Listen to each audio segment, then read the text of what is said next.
Hi everybody, welcome back to A Well-Read Nerd. I'm Amber, and today, as you can tell by the title, I'm just letting my inner fangirl flag fly. It's about time. I feel after 60-some videos, I've earned a fangirl rant. If you haven't been watching for a while, you're new, this is the first time watching, welcome. Thank everybody else back. I have been involved with fandoms for a long time. A very long time. I think I got my first ff.net account back in 04 or 05. I was still in high school. So I've been around for quite some time. I've traipsed through many a fandom. I've written in many a fandom. Which ones? Where are they? You'll have to find them for yourself. I think I've left enough clues throughout all of my videos that you can conspiracy board it together and maybe find my work. But over the years I moved to other forums, other things, but I have at my very heart been a fangirl who likes talking about and creating in the fandoms that I love. Now, one of the defining fandoms that I was involved with throughout my years was Buffy. Buffy was a big thing for me. The first episode I watched live on TV was season 5, and then I watched 6 and 7 when I was probably too young to watch 6, really. Like, emotionally, not physically. Emotionally, I was too young for that. But it was one of my favorites as an adult, so there's that. And I was involved a lot with, like I said, the fandom. Have been for years. Still have old accounts on some of the sites that are still up. But being a fangirl, I have a lot of opinions. And with everything that came out a few years ago about the creator of the show, who I won't name, you know who they are, you can Google them, and everything that Charisma Carpenter said happened to her, and other people have said have happened to them while working under a certain person's leadership, it puts things into a new light. Now, some of these things that I'm going to talk about were things I had discovered pre everything coming out about you know who. And for a while I made the excuse that it was of its time. Later on, as I grew as a person and I started thinking about things more and had more life experiences, I realized they were the person to blame. I just hoped that what was represented in fiction hadn't also been going on in real life. Some of it I still hope didn't go on in real life. Some things that are coded and put in there. But if they did, I hope the people that were on the other end of that know that they have the support of a lot of people in the community if they want to come out with any of that stuff. It's not going to, like, damage me to have to fully separate from this. Like, I haven't bought any of the new media that's been created, especially tied to the original creator, in years because of what I felt was, implicitly or complicitly in the work, and that was pre-Charisma Carpenter spill on Twitter. I think she spilled it all on Twitter. Just because a creator is problematic is too soft of a term to use for some of these people, doesn't mean that the fandom still can't enjoy. I do not explicitly promote certain things on here because of the creators, and that's mostly because promoting some of their works gives them more money, and then they use that money for harmful things. Very harmful things. If you ever want to know specifically what I'm talking about, comment down below and I will make a video about it. But it's something I hold deeply and personally, and because of that, I cannot abide by promoting somebody's work where I know they're going to turn around and use that money to hurt people that don't deserve to be hurt. Well, nobody really deserves to be hurt, but the people that are hurt in the scenario even less. But anyway, that's not why you're here. You're not here to hear me talk about all that. You're here because I said that I was going to talk about Bangle.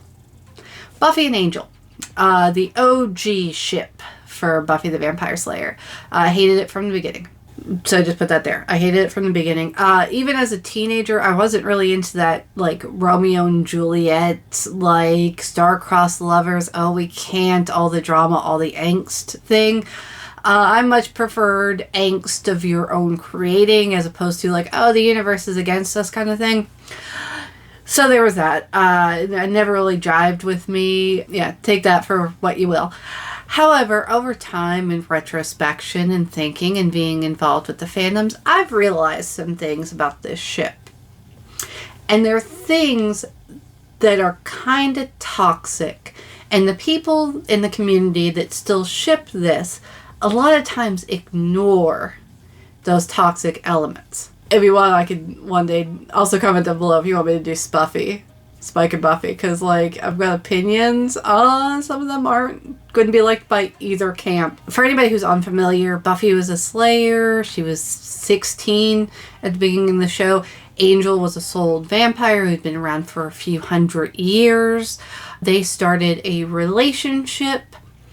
He lost his soul when they did the naughty bump, because I'm not sure if I'm far enough past censors to say the words I want to say. And he lost his soul and proceeded to go on a killing spree and try to end the world. They got back together for a while after that. Red flag much. And then eventually, like, the spin-off happened. He got his own show and you barely saw him anymore.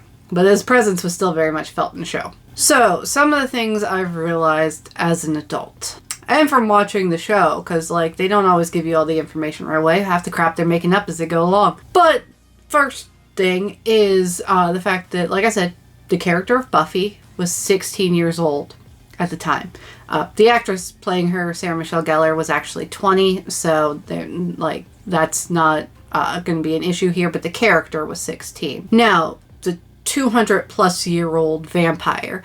You might be thinking, like, it's fine. It's like on Twilight, where they just stop mentally aging when they're turned into vampires. One, that is never stated in the canon of anything connected with this. Two, you find out through flashbacks of how he became a vampire on his spin-off show that he was 26 when he became a vampire. Think. 26, and then proceeded to live another over 200 years of life experience. And he's in a relationship with a 16-year-old. I'll wait for that to sink in. So that's the first red flag. First of many. It was one I sort of noticed when I was watching it, but again, canonically, you didn't have a lot of information about his backstory through the first 3 seasons. So you could just be like, well, maybe he's like in his late teens or early 20s. And even then, it's still kind of weird because he's been alive for centuries and he has all of those experiences. But you know what? Fine. Yeah. Okay. You could do some mental leaps of logic there. So first of all, you have to get past that. And if you can, cool, I guess. We'll agree to disagree on the pederasty. But with that, we're just going to go ahead and talk about their actual relationship, which really wasn't a relationship. Like, I didn't realize until I was rewatching some of the episodes, because I won't watch it on streaming because, you know who gets money from the ad revenue for syndication. But I have DVDs. I have actually ripped copies of my own DVDs on my laptop right now. So I can pull up an episode and watch it whenever I want. But I realized it was a lot of her chasing him and then him being hot and cold. Like making her think she had to pursue him. So the grown man is making the teenage girl chase him. Alright, more red flags. Okay, well, there's piling up. I'm going to have a pile of red flags by the time I'm done with this. So there's that. Now, again, if you're not familiar with the show, he, like I said, he has soul. But his soul was a curse because he, at the very least, killed a young girl. Fandom speculated over it being more than that. They didn't intend to use the non-con stuff in the show, but that has been the interpretation of some members of the fandom. I am hesitantly leaning towards their camp, just because. Context clues. So there's that. He at the very least, murdered a young girl who happened to be Romani. They use the word gypsy. I don't like that word. It's very derogative. There's an entire ethnic group that is assigned that word that lives in Eastern Europe. They are called Romani, so I will use the term Romani. So he killed the Romani girl, and they refer to it as a tribe. Tribe is still used sometimes. It's fallen out of fashion as they try to assimilate into society, but tribe is fine. Then proceed to curse him with a soul. It's never explicitly stated that it's his soul. That's important. Put a pin into it. We'll come back later. So he's cursed with a soul. Are you thinking when he's cursed with a soul, the show tells us that gives him guilt. He has remorse and a consciousness about all of the terrible things he's done. The show also tells us that then he proceeds to drag himself back to his sadistic sire, Darla, and continue on for several years before he finally hightails it out of there. Yeah, that soul's working real well, which leads, you ask, is it actually worth it?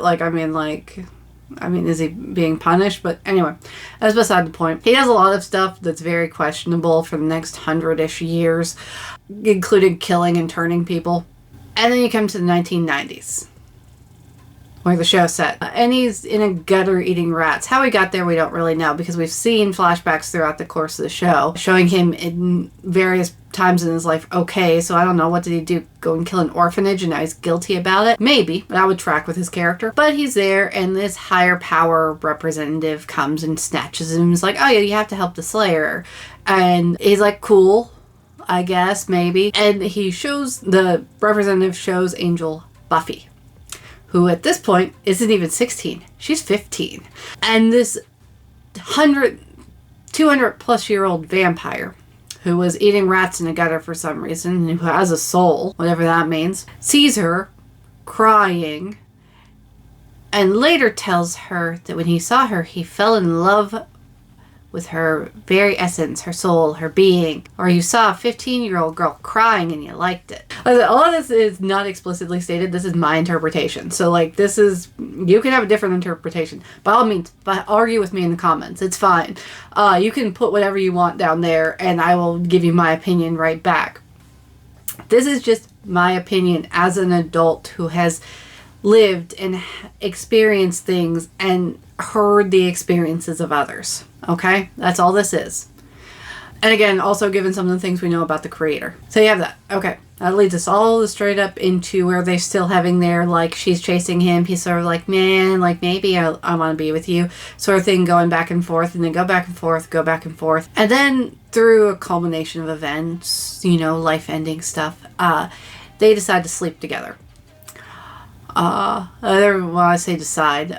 There was no conversation or consent or anything like that. They just sort of fell into bed together, which I know is implicit consent, but still, I'm one of those people that likes to hear yes loudly and as frequently as possible. So they fall into bed. He loses his soul. Okay? Now he's all evil again. So stop right there for a minute. You're telling me that this guy had this curse on him for 100 friggin' years. 100 friggin' years.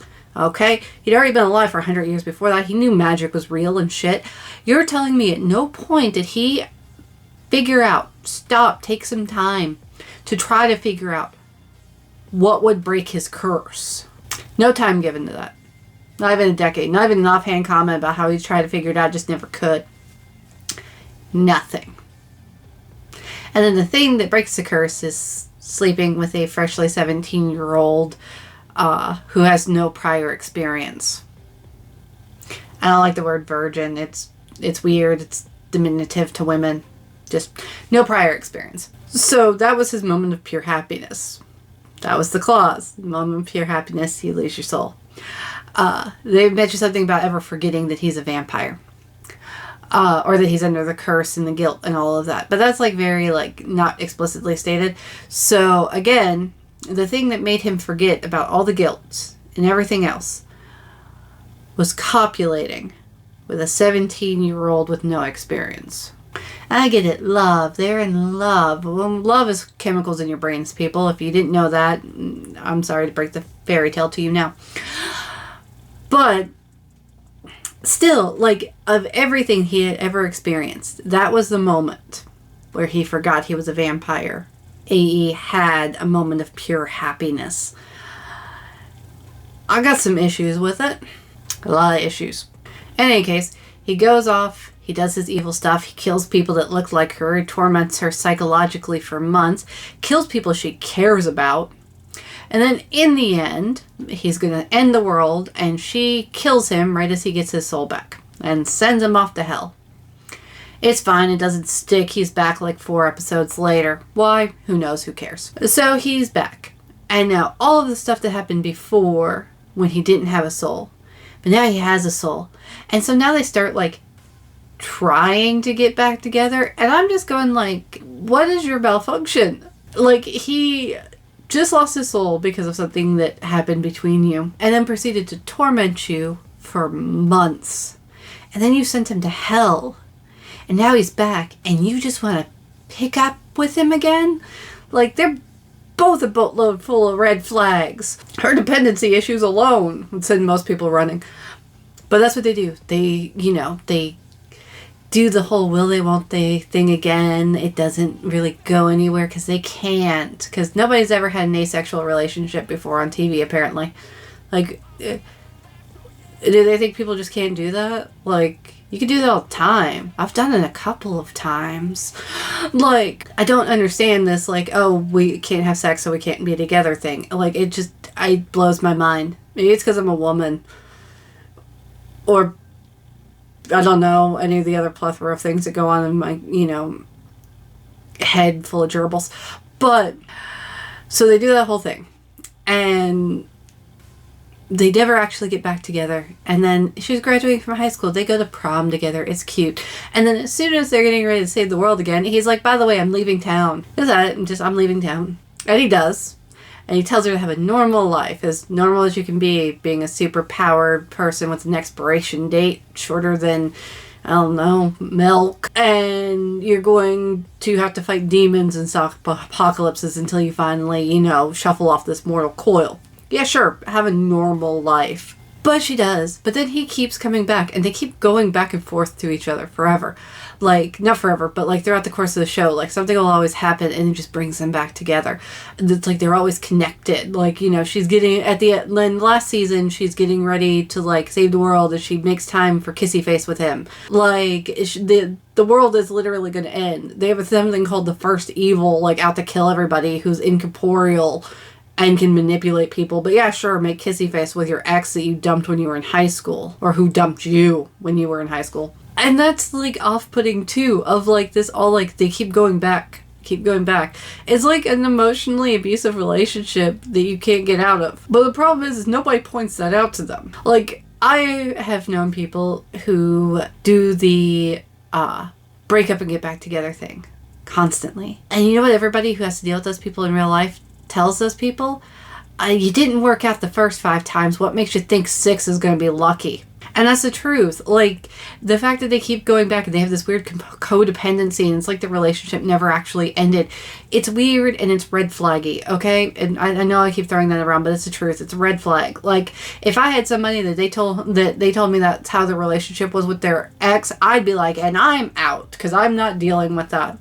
I'm not 22 anymore. I could just be at home reading and drinking whiskey. I don't need this. But yeah, like, all of that together, like their history, all of that, the way it's coded, like an abusive relationship you can't get out of. Like, that you just keep going back to the same person over and over again. The implicit nature of you have to have sex or be able to have sex in order to be in a relationship with somebody, which is very unhealthy. All of that together, combine it, and that is why I don't like this ship. I avoid it when I can. It still crops up sometimes because you don't really, like, people need to tag better over on AO3 because sometimes you don't really know it's going that way and then it does. And then it turns later and it's fine. It's just getting through the 12 chapters where you have to deal with it. But yeah, like, I don't like this. I think it is unhealthy. I think that while adults who like to play around with it are more than welcome to do what they want, I think it's an unhealthy ship to introduce to teenagers, especially as an ideal romance, in the way a lot of fics romanticize Buffy and Angel together, of like how it's like one true love and stuff like that. I think that's really bad for people when they're younger, because like I said, I'm an adult. I've made messy decisions with my life, not gonna lie. However, I was an adult while I made those. I wasn't a kid who was basing those decisions off of the romance they saw in fictional characters. And you have to remember, well, teenagers are basically adults. They can do everything like adults can do. Like, it's, yeah. They don't always have the way of logicking things like that out, or separating the romanticism that they see in media from what actual relationships are like. Just because it worked out on screen doesn't mean it's going to work out for you in real life. And that's difficult for people to realize. Yeah, all of that together, like, I feel like in some ways this is a sort of toxic aspect of the fandom sometimes, because they get very defensive when you say you don't like it. And that's cool, be toxic to me all you want. Like, I mean, like, but that's not good for other people. Like, not everybody has the same reaction to people on the internet. And that creates vitriol in these communities. And a lot of people, especially people who don't have a community in the real world, have communities in these virtual worlds where they talk to people and all of that. And to take away that sense of community because you're mad because somebody rightfully pointed out their opinion about what you like, that's kind of stupid. Yeah. And this is coming from somebody who survived the flame wars back in the day. That was some really messy shit that happened over on ff.net. Anyway, if you liked my big rambly thing about fan fiction and fandoms and shipping, even if you didn't know what I was talking about, that's cool. Go ahead and hit that like button. If you would like me to see me talk about any other ships out there that I can give you my honest opinion about, go ahead and leave it down below. I will research some of them because I'm not familiar with every ship that's out there. I'm not as familiar with anime as I used to be, and I know that's a big one. But I'm willing to dive into anything and give you my honest opinion about it. If you would like to keep seeing content like this, you can go ahead and hit subscribe. It lets me know that you like this stuff.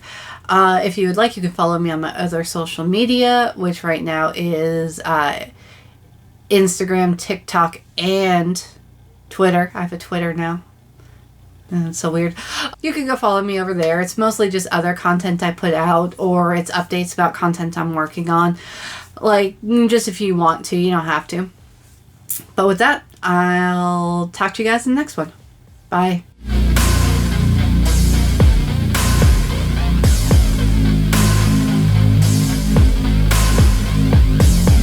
So no joke, while I'm looking at the little timestamp there, this is almost 30 minutes of me talking. If you guys see this at 18 minutes or less, you're welcome.